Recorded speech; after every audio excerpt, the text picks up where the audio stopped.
Neste vídeo, um ano depois das prisões ocorridas em 8 de janeiro, líderes como Silas Malafaia e políticos denunciam o que chamam de verdadeiro golpe da liberdade e nos direitos individuais. Assista até o final e deixe sua opinião nos comentários. Quer saber mais sobre este e outros assuntos no Evangelho? O canal A Sarça Gospel vai te deixar inteirado de todas as novidades.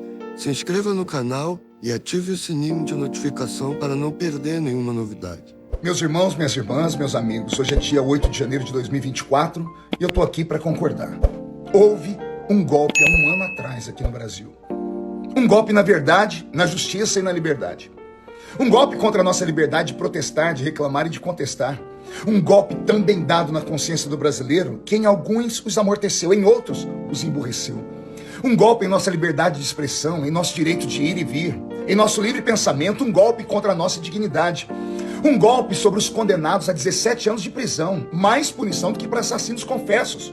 Um golpe contra os direitos humanos que levou à morte de um patriota e até hoje estamos a chorar o corpo do Clezão estendido no chão da imoralidade judiciária. Um golpe contra o Estado Democrático de Direito, um golpe contra a OAB. Afinal, advogados não tiveram acesso aos autos dos presos para poder defendê-los como manda a Constituição. Portanto, houve um golpe contra a Constituição Federal. Houve um golpe contra o devido processo legal negado aos inocentes que foram privados de suas liberdades, do sossego, da sua mais ampla defesa, de um julgamento justo e honesto. Houve um golpe na democracia quando negaram aos cidadãos o direito de protestar, como eu já disse. Um golpe quando aplicaram sanções chamadas de pedagógicas, quando na verdade a verdadeira pedagogia foi a repressão. Houve um golpe na alma dos patriotas quando os mandaram entrar em ônibus sob a premissa de retirá-los dali, quando na verdade, pouco mais tarde, se jactaram, se gabaram ao afirmar que os enganaram levando-os para a prisão. Golpe em prisões de cidadãos contribuintes que apenas estavam sentados nas gramas do Congresso Nacional Casa do Povo. Houve um golpe quando as forças que poderiam ter impedido tudo aquilo mostraram que na verdade não tinham força alguma. Houve um golpe naquele dia quando o ministro-general abriu as portas aos vândalos, abriu acesso à nossa desgraça moral. Houve um golpe do consórcio, houve um golpe do sistema. Depois, houve um golpe na CPMI do dia 8 de janeiro que não serviu para esclarecer e sim para fortalecer o tal plano do golpe fake deles. Tomaram de assalto aqueles que não a queriam e a inflaram com parlamentares que receberam uma ordem: não deixem convocar as forças de segurança. Ordens e mais ordens, tudo a favor do golpe deles. Houve um golpe quando imagens de segurança foram apagadas, quando deram ouvidos ao bandido hacker já condenado. Houve um golpe quando prenderam heróis que ensanguentados lutaram no corpo a corpo com os vândalos, quando confiscaram contas bancárias, bloqueando dinheiro de gente de bem, enquanto existem contas cheias a custos do nosso sufrágio chamado democracia. Houve também um golpe quando imprensa, intelectuais, artistas, judiciário, que desrespeitaram 58 milhões de brasileiros, chamando a todos de bolsonaristas golpistas. Quando a guerrilha digital do amor venceu, foi a grande rede tratar patriotas como terroristas e levantar couro para prendê-los. Hoje faz um ano do verdadeiro golpe, aquele da prisão dos terroristas de Bíblia na mão, um ano de golpe de calar-nos, de cessar multidões nas ruas, nas urnas, um ano de golpe do nosso direito de falar, comunicar, de agir e pensar. Mas mesmo os golpeados estamos ainda de pé, mesmo que fadigados e cambaleados, estamos vivos. E uma coisa que eles não souberam fazer ainda foi aplicar golpes em sonhos. Podem tentar nos tirar tudo, mas o direito de sonhar com um país melhor e maior, isso não podem fazer. Esse direito jamais poderão nos tirar. Somos patriotas. Um ano depois do 8 de janeiro, 65 pessoas estão presas preventivamente sem terem sido julgadas. Mas o que é mais grave nisso, gente, é que dentre elas tem 32 pessoas que estão presas há um ano, ao longo de um ano das suas vidas, sem qualquer tipo de denúncia, segundo o levantamento da CNN. Em 18 anos do Ministério Público, eu nunca vi nada parecido acontecer, nem mesmo em casos envolvendo traficantes internacionais de drogas, corruptos multimilionários ou até mesmo pedófilos. A lei estabelece que a prisão preventiva só pode ser decretada se houver prova da existência de crime e indícios suficientes de autoria, que são exatamente os dois requisitos exigidos para a apresentação de uma acusação formal, de uma denúncia pelo Ministério Público. Então, se essas pessoas elas estão presas há um ano, essas 32 pessoas, sem acusação formal, sem denúncia, é porque o Ministério Público não encontrou nem fundamentos para denúncia, nem também para prisão preventiva, o que escancara que as prisões são absolutamente ilegais dessas 32 pessoas. O prazo para acusar alguém ou soltar alguém depois da prisão, além disso, é um prazo de 1 mês e 10 dias, o que sempre foi cumprido rigorosamente pela Lava Jato. Mas esse prazo foi excedido no caso dos réus do 8 de janeiro em mais de 10 vezes, mais de 1000% de excesso. A lei de abuso de autoridade, ela caracteriza isso até mesmo como um crime. O ministro Alexandre de Moraes, um supremo, ele segue afirmando que a prisão dessas pessoas seria necessária para garantir a ordem pública, para garantir o fim da prática dos crimes, além de evitar supostas interferências nas investigações. Mas nem ele, nem a Procuradoria-Geral da República demonstraram como que essas pessoas sem antecedentes criminais, pessoas presas como senhorinhas com um terço e uma bíblia na mão, poderiam, 1 ano depois do 8 de janeiro, tentar um suposto golpe de Estado ou tentar supostamente abolir violentamente o Estado Democrático de Direito. Mais ainda, a suspeita de interferência nas investigações que o ministro levanta deve ser demonstrada concretamente por provas. É assim que funciona em todos os tribunais do país. Não basta uma simples especulação, uma suposição genérica do ministro. Como que é possível, gente, falar em defesa da democracia hoje, se o Supremo Tribunal Federal, que deveria guardar a Constituição, está violando tão flagrantemente direitos e garantias fundamentais e individuais, que são justamente a razão de ser de um Estado democrático de direito e de uma Constituição liberal?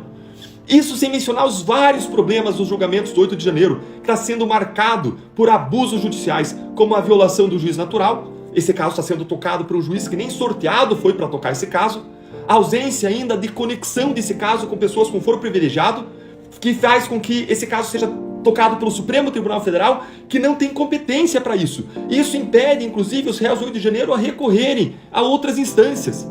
A gente vê ainda a ausência de provas concretas do que cada um fez e de individualização das condutas, quer nas denúncias, quer nas condenações. As pessoas estão sendo condenadas sem a prova de que elas tenham quebrado uma janela.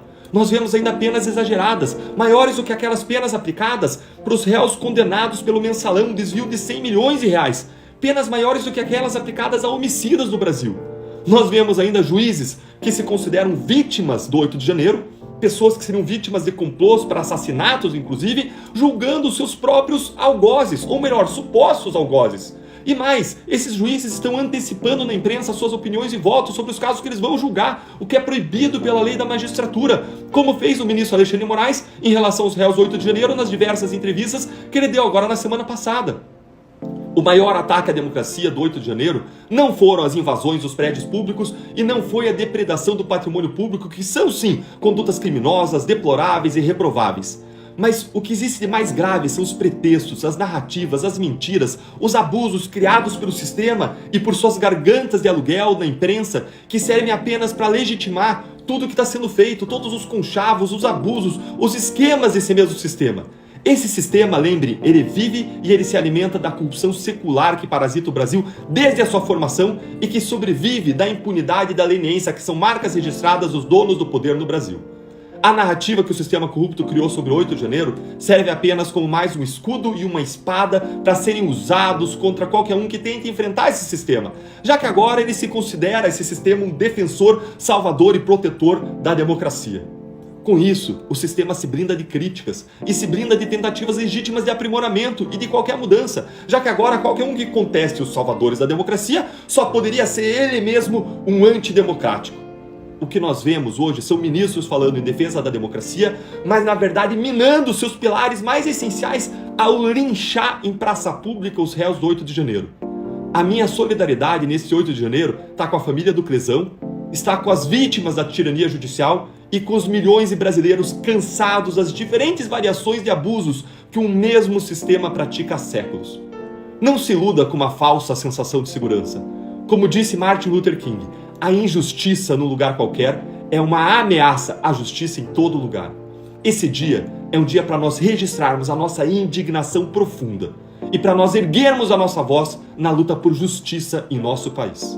Povo abençoado do Brasil, que vergonha, que absurdo. Há mais de um ano eu venho denunciando que Alexandre de Moraes é um verdadeiro ditador da toga que rasga a Constituição e as leis. Agora, depois de um ano, ele dá uma entrevista, olha que graça, ao Globo, né? O Globo, o lixo do jornalismo, que produz narrativas parciais segundo seus interesses econômicos e políticos. Ele vem denunciando um pseudo-plano de que tinham armado, né? Ele denuncia planos, 3 planos de tentativa de matá-lo, inclusive fazendo graves acusações às Forças Armadas e dizendo que os pseudos golpistas queriam enforcá-lo em praça pública. Em primeiro lugar, a quem acusa o ônus da prova.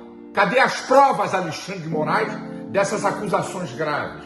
Será que o senhor está fazendo a mesma coisa que fez no caso daquela briga entre seus familiares, o senhor e uma família no aeroporto de Roma, que o senhor nunca apresentou as provas, né? E que a sua amiguinha que presidia o STF ordenou a Polícia Federal invadir a casa de cidadãos num verdadeiro absurdo de abuso de autoridade, uma verdadeira aberração. Inclusive, o senhor agora é assistente de acusação.